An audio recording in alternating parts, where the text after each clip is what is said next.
Greetings and welcome to the neural network arena where algorithms duke it out and only the best survive. I'm your boy Simpleton, here to keep it simple with the Simpletron. Today we're diving into a battle of learning rates that'll make your neurons spin. Let's meet our contenders. In the left corner, weighing in with a hefty learning rate of zero point 0.1, we have the notoriously reckless SimpletronFool. And in the right corner, with a much smaller learning rate of 0.001, we have the calculating and wise genius SimpletronEinstein. Will the fool's bold strategy pay off, or will Einstein's measured approach claim victory? Stick around to find out. But before we get to the battle, let me share a personal story about why learning rates are so important. I've been working on the Simpletron for about 3 months when I made the first video. I thought I had it all figured out, the math, the logic, everything was humming along, getting 80% accuracy. But then when I went to make the video, my accuracy plummeted to 50%.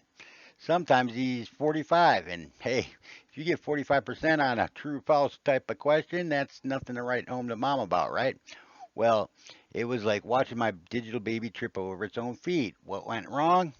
Turns out understanding your learning rate is crucial, and that's exactly what we are going to explore today. Before we throw them in the ring, let me show you around. There are three areas to the arena. The first one is the gladiators. These are the neural network models that duke it out. So for example, today we're going to use the basic Simpletron with the only difference being the learning rate. This will allow us to see exactly what effect the learning rate has. Second area is the training pits. These are the algorithms that create the training and test data. For today, we will have one input and one output, a credit score from 1 to 100, and did they pay it back? And then the third section is the heart of the battle, the arena engine. It basically runs the match. It creates a single set of training data, feeds that identical data to all the gladiators competing, and then compiles the results, letting us see both summary and detail if we need it. This will give us a clear picture of who really has the edge. Last thing before the battle begins, let's quickly recap the three simple steps of the Simpletron. The key is having training data where you know both the question and the answer. In this case, it's a credit score and a prediction if the loan will be paid. In a real world application, you would use more inputs, but to keep it focused on learning rate, we'll use just one. So step one, guess. That's the diagram at the bottom. It takes the credit score, multiplies it by the weight, and if that's greater than 0.5, it predicts the loan will be paid. Easy. Step two, check the guess. As training data has both the input and the output, we check if the guess is correct. If it's wrong, we measure how far off it is. That's called the loss. And then step three, adjust.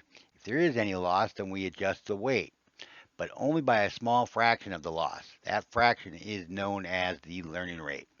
You might be thinking, why adjust by just a fraction? Well, that's where the strategy comes in and where the real battle begins. So let's get to it and see if SimpletronFool can redeem my clumsy mistake, or SimpletronEinstein will prove that slow and steady wins the race. Okay, this is the actual code. As mentioned, there's three areas. You've got the gladiators. Each one shows up as a file here. Right now, we've only got the template and one I've been working on that we're not going to look at today. We'll be copying that template to make Einstein and the Fool.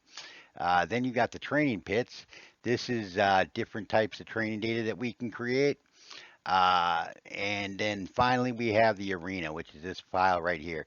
All these files down at the bottom make up the engine.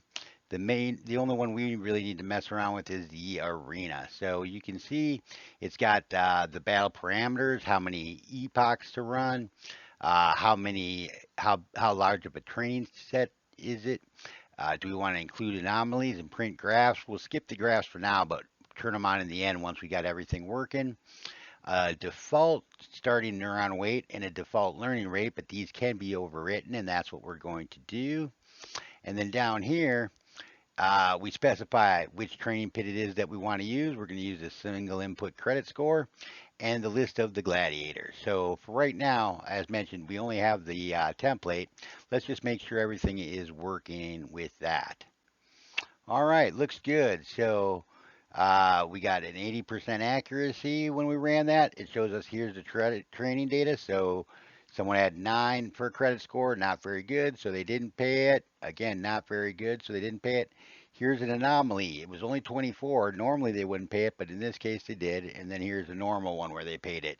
High score 72 and a 1 indicating that they paid it.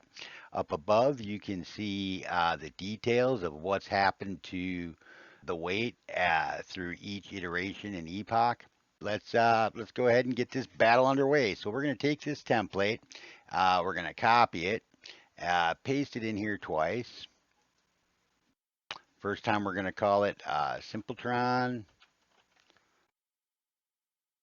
Einstein.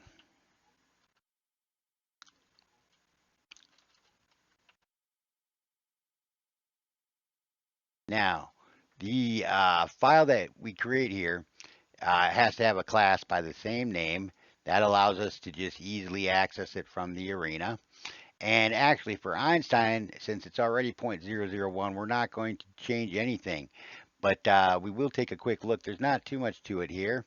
It's just the three steps that we discussed of predict, compare, and adjust the weight, as well as the loops. So when it goes to train it, it loops through however many epochs were set out in the arena.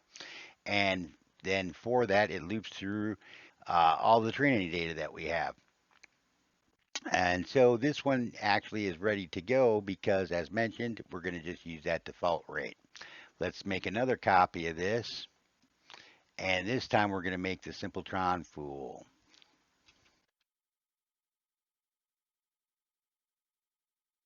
Now the Simpletron Fool, as mentioned, we're going to overwrite with a different learning rate. Instead of using the 0.001, we're going to use just 0.1.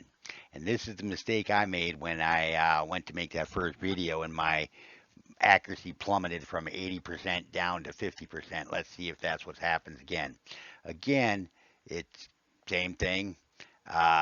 Runs the epoch. For each epoch, it calls us all of the training data, and then for each of the training data, it predicts, makes the guess, checks how far off it is, and then adjusts it.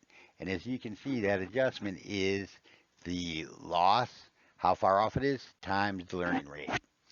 So now that we've got these all set up, let's go ahead and let the battle begin. So we go to arena. We tell it we want these two as well. As a matter of fact, we can take out the template, right? And just let it be these two by themselves. So, oops, I think I might have spelled Einstein wrong. Let's go ahead and fix that. I probably spelled it wrong right here. Refactor, rename. Yeah, that's how you spell it. And then again, we have to have the class name matching that. So we'll fix that right here as well. All right, now we should be ready to go. All right, so wow, look at this one. It did horrible. The Einstein got 86% of these, and the Fool only got 33% of these. Let's see, let's run a couple more and see if that's consistent. Now here, the Fool did do better, but still not nearly as good as the Einstein did. And here again, under 50%.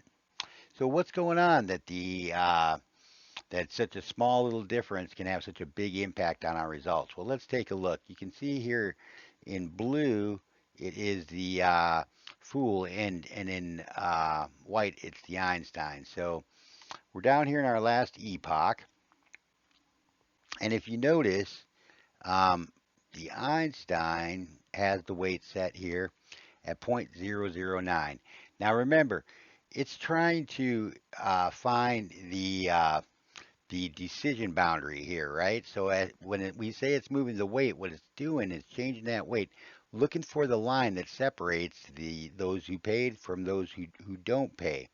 And each time it nudges it a little bit this way, a little bit this way until it finds it. Well, in the Einstein, you can see here it's 0.009, and before that it's 0.01.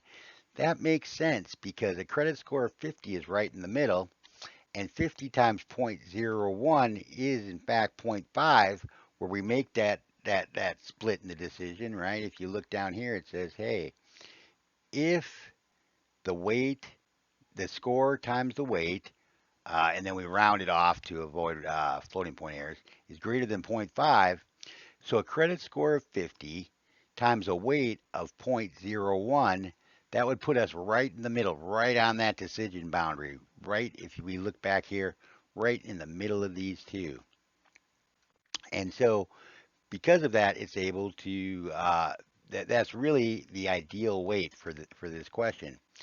But if you look at the fool is bouncing back and forth between 0 and 1 and 1 and 1. It'll never be anything other than 1 and 0 because it's only point 0.1, it can't get down to as specific a number as this. Instead, it's bouncing back and forth from 0 to 1 to point 0.1 to 0 to point 0.1. In other words, it's kind of bouncing like from down here to up here to down here to up here. And because of that, it can't hone in and find the right number. Let's go ahead and take a look at this with the graphs on. We can come right here and we can put these graphs in and run this again. Now, by the way, this code's out on GitHub. Please go ahead and download it and take a look. So here's Einstein. You can see the loss. This one winds up being at 10, and this accuracy is always the opposite of that. And you can also see where those weight changes went on the last epoch. So it got down as low as 0.01 and up as high as 0.012 rather, but never really outside of that. And again, this is actually the ideal weight. So because we have anomalies, those anomalies must have been a little bit high on this one, and that's why it's up higher than that.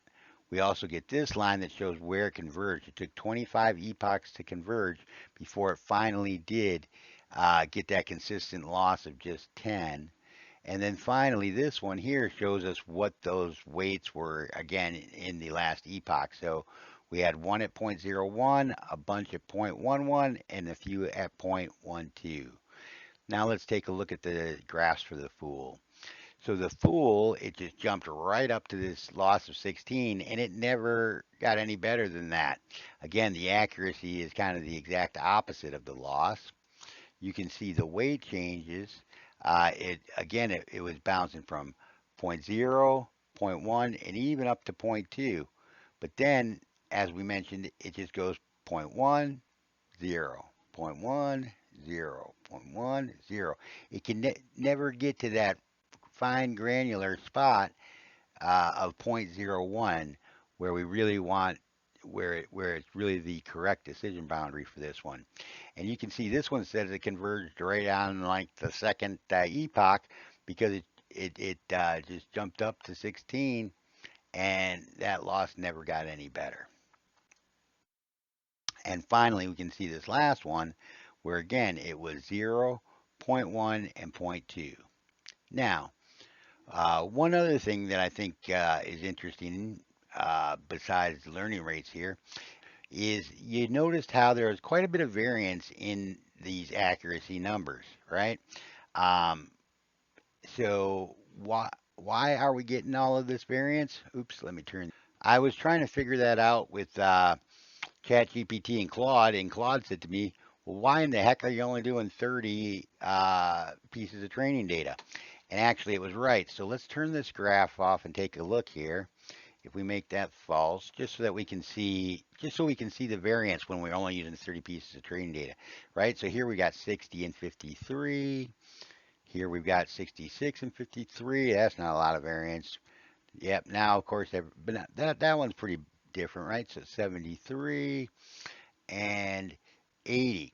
So it changes quite a bit because we only have 30. But if we change this to 3,000, then the law of large numbers kicks in, and what will happen is it'll hone in on exactly what this number is with very little variance, and then we can see that 74 and 53.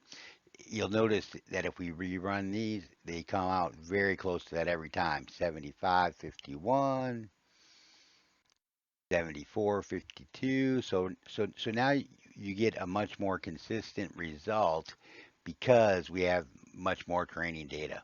So while we're just messing around trying to get things figured out, it's okay to have less so that maybe it runs quicker. But when you if you really want to see where those numbers are going to be, bump this number up and let the law of large numbers kick in. Let's summarize what we found here. You want to start small with your learning rate so that you don't overshoot it, like we said, where it was bouncing above and below, above and below. Start small so that it can find that decision boundary. Watch your loss. It should never go up. If your loss is going up, that's a sure sign that your learning rate is too large. Now, if it is too small, it actually takes more work to run. That's probably not the end of the world, but if you might find that you can increase it some and it will be more efficient. And then last is to use the law of large numbers and have plenty of data in that training set. If you only do 30, you'll get quite a bit of variance in your results. If you increase it, it gives you a much cleaner picture of what's going on. So, I don't love it, but the key is to experiment and monitor and watch what happens. There's no hard set answer for where to set that learning rate, but you just want to start small and then increase it a little if you can. And coming up next time, we will focus on bias. Is it for the birds? We'll set up a couple more gladiators and let them fight it out. One with bias, one without, and we'll see if, in fact, bias actually does make a difference. Thank you so much for watching. Uh, and please leave in the comments what impact do you think the bias will have? Again, this code is on GitHub. Go ahead and build them and run them for yourself. If you think I'm doing this wrong, tell me that I'm full of baloney. And please share any thoughts that you've got. If you enjoyed this, please subscribe. And looking forward to seeing you next time. Take care and peace.